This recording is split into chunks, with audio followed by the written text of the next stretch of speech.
Que la democracia te está diciendo algo. No hay nadie en su sano juicio en España que no esté en contra de la guerra. Alguien que prefiera un conflicto bélico a un ambiente de paz. Nadie. Segundo, todos estamos de acuerdo en que el ataque que han realizado Estados Unidos e Israel es contrario al artículo 51 de la Carta de Naciones Unidas, que habla de ataques preventivos cuando hay una amenaza inminente. Es dudoso que haya una amenaza inminente y desde luego es seguro que no había autorización del Consejo de Seguridad. Dicho eso, el orden internacional estamos todos de acuerdo, y léase si no la Conferencia de Seguridad de Múnich, el orden internacional liberal ha muerto. No hay orden internacional liberal y los principios de la Carta de Naciones Unidas de soberanía, integridad territorial y no injerencia en estados alternos no se ha aplicado nunca. Solo ha habido 2 intervenciones militares en la historia de Naciones Unidas, desde el 45 y hace algún tiempo, en que se produjo autorización del Consejo de Ministros. Uno fue la Guerra de Corea en el 50, porque el embajador ruso no estaba presente en el Consejo de Seguridad y se aprovechó su ausencia para lograr la unanimidad o el no veto, y la primera guerra del Golfo de Bush, la invasión de Kuwait. En el resto ha habido conflictos por todas partes, los más cercanos, los Balcanes, Ucrania, etcétera, en que no se ha logrado que Naciones Unidas autorice una intervención. Dicho eso, las declaraciones de todos los líderes del mundo, incluidos los musulmanes y los aliados de Irán, no han llegado a la intensidad que ha llegado Pedro Sánchez. La Carta de Rusia tiene un acuerdo bilateral con Irán y hay un acuerdo trilateral que liga Rusia, China con Irán. La Carta de Putin es cortísima, tiene 3 párrafos. Primero, califica la muerte de Jomenei como un asesinato. Segundo párrafo, no atribuye la responsabilidad a nadie. Y tercero, dice que no piensa acudir en socorro de Irán, que parece que podría estar implicado en sus tratados. Tercero, en este como en otros temas, yo estoy muy de acuerdo con Susana. Yo creo que las acciones de política exterior tienen que pasar por el Congreso de los Diputados. Yo lamento que eso no se hiciese cuando se pegó el volantazo sobre el Sáhara, que va a entrar en escena de un momento a otro, porque Trump ha dicho que va a cerrar también ese tema. Tiene que pasar por el Congreso, como lo ha hecho Meloni, como lo han hecho todo el resto de los países del mundo. Que tampoco lo hizo Aznar. Perdona, primera interrupción que voy a contestar. Hombre, si digo que sea muy ecuánime. No, vamos a ver, Aznar. Lo más breve que pueda. No, lo más breve que pueda, pero lo que no voy es que me digan algo en que yo esté faltando a la verdad. La actuación bélica en Irak se produjo en virtud de la resolución 1441, que obligaba a Irak a permitir las investigaciones sobre su programa nuclear. Esa actuación bélica empieza el 11 de noviembre de 2002 y termina el 1 de mayo de 2003. España no interviene en absoluto en las operaciones bélicas. ¿Pero cómo no? Solo cuando han terminado las operaciones bélicas y cuando se ha producido una resolución de Naciones Unidas, que es la 1483, que se vota por unanimidad, votando también Francia, que había sido muy contrario, y que insta a todos los países del mundo a contribuir a la reconstrucción de las Azores. No. Perdona, no me vuelvas a interrumpir. Vale. Rebajemos tensiones, rebajemos tensiones, que luego, mira cómo empiezan las cosas. Es que toda la vida es así, es cuando no hay argumentos se intenta que yo pierda el hilo de mi argumento y claro, no me gusta.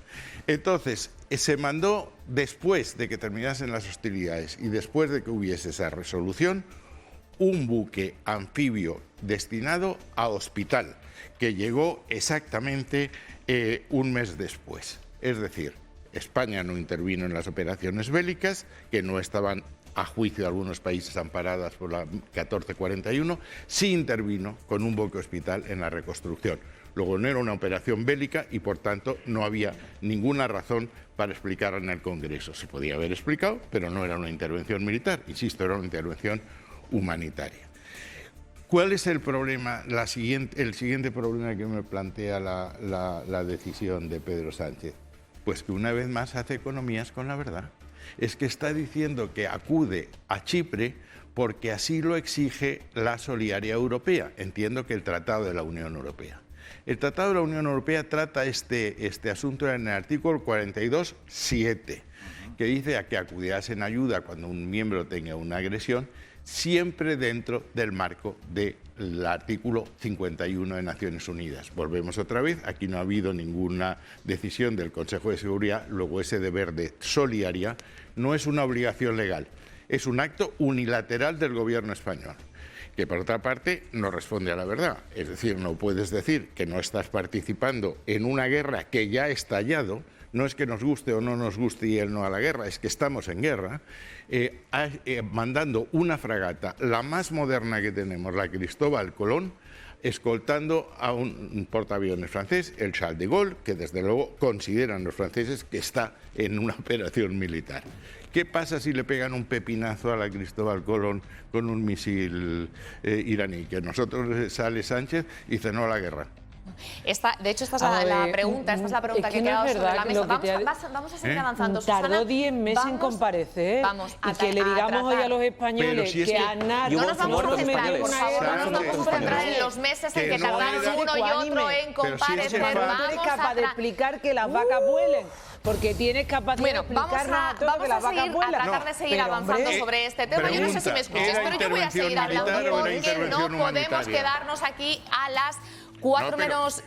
no veo nada. 4 menos 3 minutos de la tarde. Yo tampoco he traído gafas. Porque es que luego no entendemos cómo escalan las tensiones. Pues así escalan las tensiones. Vamos con Fabián, que tiene una última hora. Y rebajamos. Fabián, cuéntanos. Pues mira, yo le quiero explicar a la audiencia que antes de empezar el programa le he preguntado a José Manuel García Margallo qué credibilidad le daba al Washington Post. Pero no le he querido decir por qué. El Washington Post ha publicado hace unos minutos que Rusia está proporcionando inteligencia a Irán y que ha proporcionado inteligencia a Irán para atacar a soldados estadounidenses en la zona del Golfo Pérsico. Y quiero recordar que hace 2 días, creo, el secretario del Tesoro de Estados Unidos, para justificar acciones futuras hacia España, decía que España, con su actitud, estaba poniendo en peligro las vidas de soldados estadounidenses. Hay 6 soldados a día de hoy muertos de Estados Unidos después del inicio de la operación. Y según el Washington Post, basándose en 3 fuentes oficiales del gobierno de los Estados Unidos, Putin le está diciendo al régimen descabezado de los ayatolás dónde están las bases, dónde están las tropas, dónde están los aviones y dónde están los barcos de guerra estadounidenses. Sí, sí, muy bien, porque entonces esa carta de Putin ya no sería lo ha lo que pone. reconocido el Kremlin, es una información del Washington Post. ¿Lo ha reconocido el Kremlin? De momento no, y entiendo que no lo reconocerá. ¿Sabes que, no sé mucho de... Una sola pregunta. ¿Tú sabes quién está encantado con la guerra de Irán? Rusia. Porque está vendiendo a China el petróleo que no pasa por el estrecho de Hormuz. Y porque la actuación de Estados Unidos en Irán justifica su actuación en Ucrania de actuar fuera de tus fronteras sin consentimiento de Naciones Unidas. Te aseguro que los rusos, y esto no lo dice el Washington Post, te lo digo yo y no te digo quién me lo dice, pero vamos, vengo de una reunión en que han estado 4 ministros, 2 de ellos del PSOE y 2 del PP, porque en San Sebastián son muy equilibrados, en que estaban todos de acuerdo en lo que estoy diciendo. Mira, pues vamos a salir de dudas y lo vamos es la que saca ventaja en este tema. Insisto, porque vende petróleo que China deja de poder comprar en los países del Golfo por el estrecho de Hormuz. Y punto 2, porque justifica los desmanes que ha hecho Putin. No solo en 2022, sino en 2014, que ya invadió Crimea. Entonces, el Washington Post dice esto, si Rusia no admite el tema, diplomáticamente tienes poco juego. También es difícil, pero, también es difícil que Rusia trabaje con información pública y admita. Este es el programa más ilustrado que yo he estado. Nunca me han sacado el Washington Post en un programa. Menos mal, después del cabreo que se ha cogido, pues ahora ya hemos rebajado un poquito. Cabreo, estando tú presente, yo cabreo ninguno. La más dulce de ahora te va a convencer de que no sea cabreo. No me convencéis, a ver si os pensáis que estás tonta. Escuchadme, si lo que tengo queréis un carácter vehemente, pero no Margallo, si lo que queréis es cabrear a Margallo, ahora mismo, tal y como están las cosas, hay que sacar el Marca. Ahí sí que se enfada.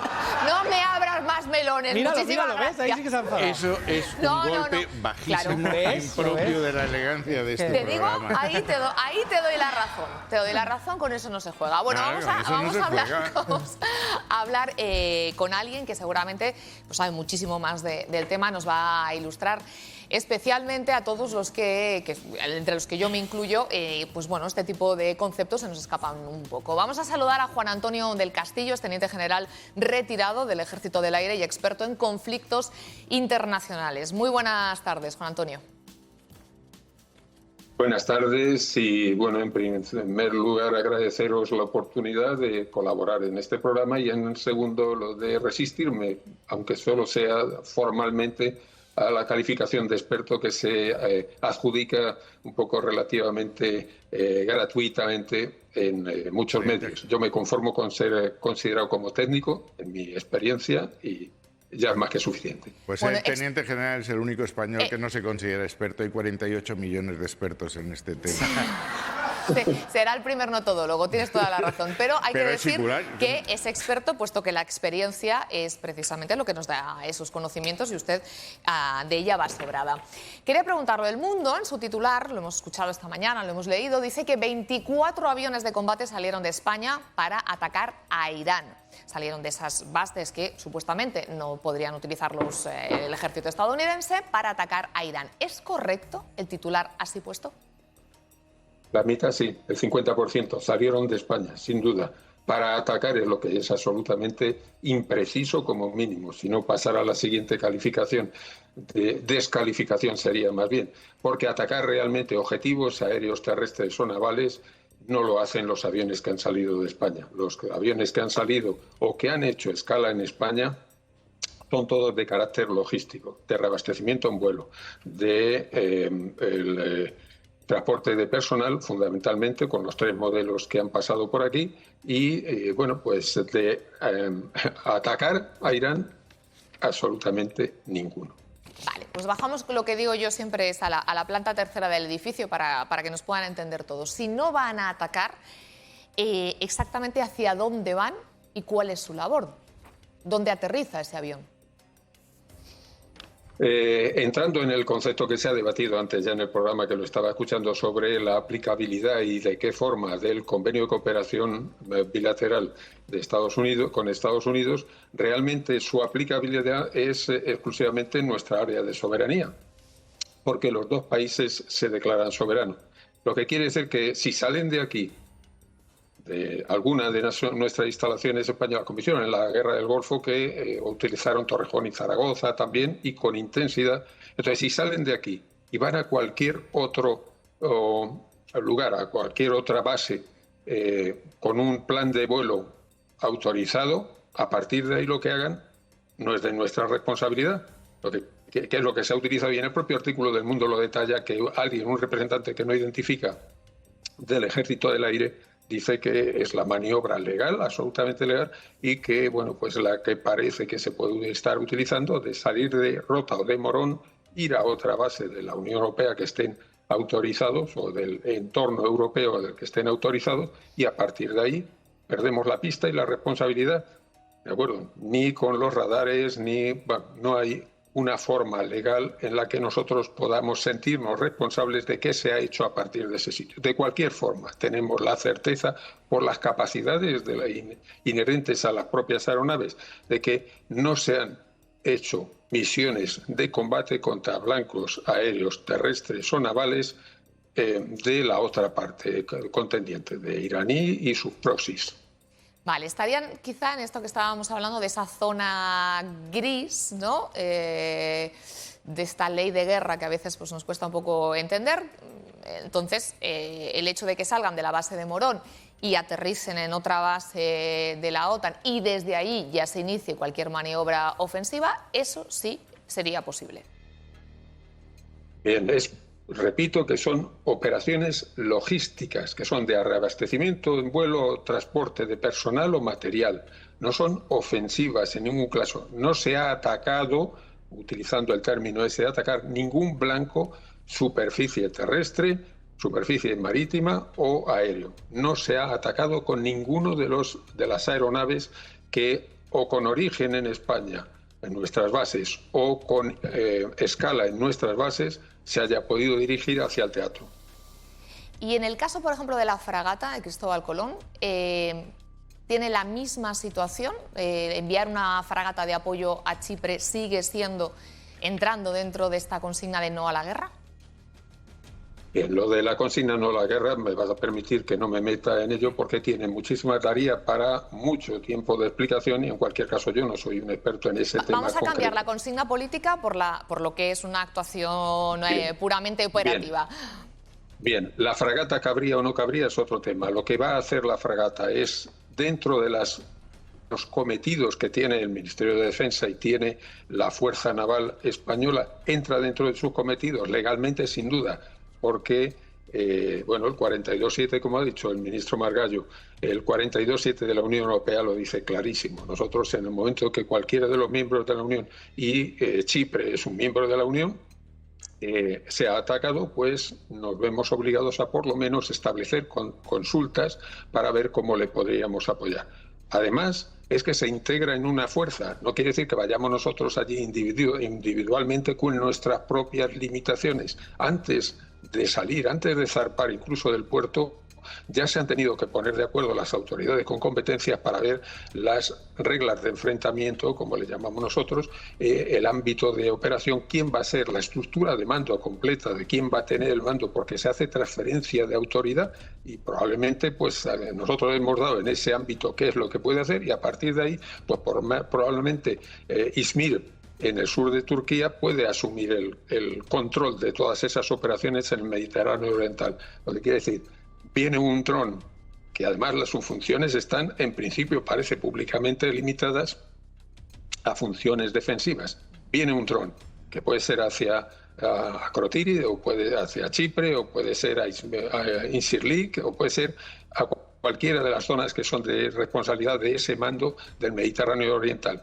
Y entonces se decide interceptarlo y lo decide un mando que está en la zona, que no es ni español, ni bueno, pues será el que por turno le está correspondiendo. Y dentro de las reglas de enfrentamiento que se han autorizado multilateralmente entre las fuerzas que están trabajando en el teatro. Vale, quería preguntarle, hemos hablado ahora, Fabián nos contaba una noticia de última hora y es que el Washington Post está publicando ahora mismo que Rusia estaría proporcionando información a Irán para atacar a las fuerzas estadounidenses. De ser esto así, no sé si existe la posibilidad de que el conflicto se extienda globalmente, de que estemos ya hablando de una nueva guerra mundial. En primer lugar, me permite otra vez calificar el término atacar, que se utiliza con bastante flexibilidad o con bastante soltura, y atacar es una cosa y proporcionar información, y eso que se correlacione directamente con unas funciones de ataque, habría que verlo, bueno, ponerlo entre comillas. De cualquier forma, si se produjese eso, lo que estará proporcionando, y esto es suposición exclusiva mía, lo que estará proporcionando son imágenes satelitales actualizadas, porque no tiene otros medios en teatro que se conozcan Rusia. Entonces eso tampoco va muy diferente de lo que está proporcionando China a Irán, que le está proporcionando equipos electrónicos de última generación. Pero, teniente coronel, en el caso de que pues con estas imágenes de radares o estas imágenes que proporcionan, el resultado es la muerte de agentes norteamericanos, ¿seguimos sin considerarlo un ataque? Es decir, el resultado de esa información que ellos están aportando constituye que hayan muerto varios miembros del ejército de Estados Unidos, según publicación del Washington Post. Es un facilitador, no es un actuador. Quiere decir que entre medias es una cadena en la que hay muchos eslabones y en la que probablemente sin esa misma información la seguirían teniendo. Porque también Irán tiene información de otro tipo de satélites que emiten en abierto. Lo que pasa es que, vamos, esto no es muy diferente, como digo, a lo que China está proporcionando equipo electrónico de última generación a Irán, y probablemente el buque que se ha hundido un submarino primero después de la Segunda Guerra Mundial con torpedo al sur de Bangladesh, pues probablemente tuviese algo, se puede suponer que tendría algo de relación con esa transferencia de equipo de última generación, pero vamos, nosotros estamos proporcionando a Rusia equipo de doble uso que puede pasar a lo mejor de lavadoras a misiles, en chips que pueden estar pasando y se está proporcionando de doble uso. Pero China le está proporcionando a Rusia equipamiento para sus ataques en Ucrania. Y bueno, pues es algo de todos conocido, pero es que Estados Unidos está facilitando a través de satélite de comunicaciones y de imágenes a Ucrania, que le están costando a Rusia igual hasta entre 5.000 y 10.000 soldados diarios. Y no pasa nada. O sea, que es que eso es parte del juego de la guerra, que sería la zona gris, que es por debajo del umbral para que se considere para iniciar una confrontación formal, y que está ocurriendo todos los días. Se cortan los cables submarinos entre dos ciudades del Báltico y lo corta un buque que puede ser chino, puede ser ruso o puede ser de una tercera bandera y que está arrastrando. Y eso es la zona gris, lo que entendemos como tal, que no llega al umbral para poderlo considerar motivo para iniciar una guerra. No sé si a mí esa zona gris me está preocupando algo, pero yo sí que estoy diciendo... Yo la veo gris oscuro, ¿eh? Gris oscuro, ¿verdad? Pero mientras usted hablaba, teniente coronel, le estaba señalando con la cabeza, afirmando, negando, no tengo muy claro. Margallo, no sé si le querías decir algo. No, yo quiero preguntar al teniente general por la interpretación del convenio. El convenio, en el artículo 2, el convenio entre Estados Unidos y España, dice: España concede a Estados Unidos el uso de instalaciones de apoyo, etcétera, de uso en el territorio, mar territorial, espacio aéreo españoles, para objetivos dentro del ámbito del convenio. Pero luego añade que cualquier uso que vaya más allá de estos objetivos exigirá la autorización previa del gobierno español. La primera duda, me ha parecido entender que el teniente general sostiene que operaciones logísticas como es abastecimiento de aviones de combate en vuelo no entran dentro del ámbito militar. Pero si eso sí que es zona gris, pero en cualquier caso es una operación logística de apoyo a unidades que tienen un fin militar, ¿necesitan o no necesitan autorización del Consejo Español, del Gobierno español? Cuando se produce fuera de zona, dentro del ámbito de nuestra soberanía, que es decir, los mares territoriales o el espacio aéreo de soberanía nacional, indudablemente, sin ninguna duda. Pero por eso decía que si se trasladan a otra base europea, como puede ser Sigonella en Italia o Aviano, y desde ahí inician las operaciones que podrían ser de apoyo directo al combate, pues nosotros no tenemos nada que decir. Ha salido de aquí y se va a otro sitio, y a partir de ahí es como si le hubiésemos pasado la pelota a Italia. Italia es a partir de ese momento responsable. Nosotros no podemos impedir, porque puede hacerlo o puede no hacerlo. ¿Cómo vamos a saber si lo hace una vez que ha salido de aquí? Lo que pasa es que a la vuelta pues habría que tomarlo desde otro punto de vista. Vamos, habría que sacar la lupa si quieren regresar al mismo sitio, y habría que, bueno, pues reestimarlo. Pero una vez que ha llegado a Sigonella, no es nuestro problema. Me queda claro que las leyes de la guerra son hartamente complejísimas y que se nos escapan muchas lagunas grises, blancas, negras, de muchos colores, y que quizá eso nos ayudaría a entender algunas cosas. Muchísimas gracias. Hay un tema, perdona, dígame. Un último segundo, porque dígame. Que me ha dado la oportunidad de hablar con José Manuel, con el ministro, pues hay otro tema que me gustaría matizar. Y es un tema de la realidad, no me refiero exclusivamente a los aspectos puramente legales en los que no me encuentro calificado y que, por supuesto, dejaría lugar a quien sí lo está. Pero en cualquier caso, no solamente el tema de la inminencia de un ataque es el que podría estar justificado dentro del articulado de la Carta de las Naciones Unidas. Sabemos que el que se puede estar utilizando ahora y que hace la diferencia entre preemptive y preventive, que quiere decir anticipatorio o preventivo, que inminente, como decía el ministro, pues está claro que se podría considerar, pero hay otro aspecto que se aplica con tanta frecuencia, casi últimamente más, que es el de inevitable.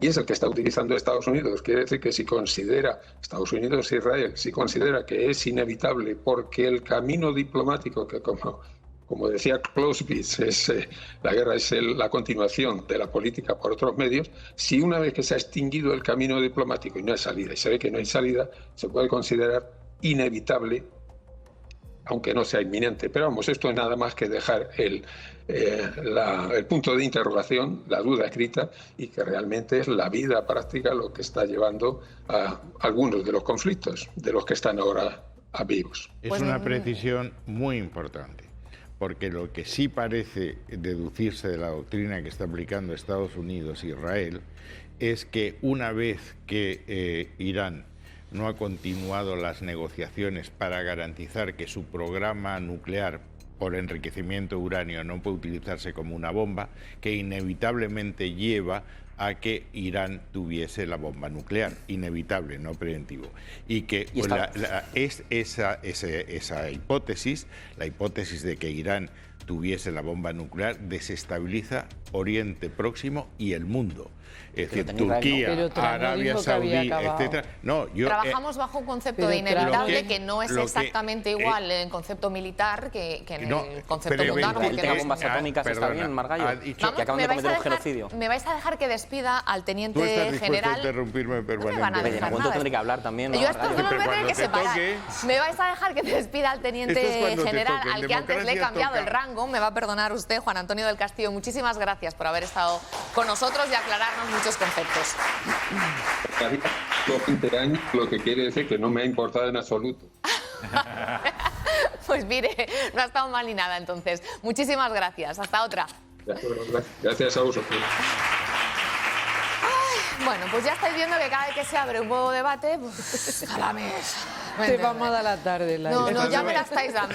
Laila, por utilizar un concepto militar, Dime, esto hijo. Sabíamos que iba a pasar, era inevitable. Era inevitable.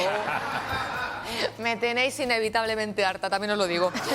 Bueno, pues ya habéis visto que cada vez que se abre el debate, pues no queda muy claro si era inevitable la postura, si no, si tenemos que entrar, si no, si había que haber pasado antes por el Congreso, si estamos apoyando una guerra, si no.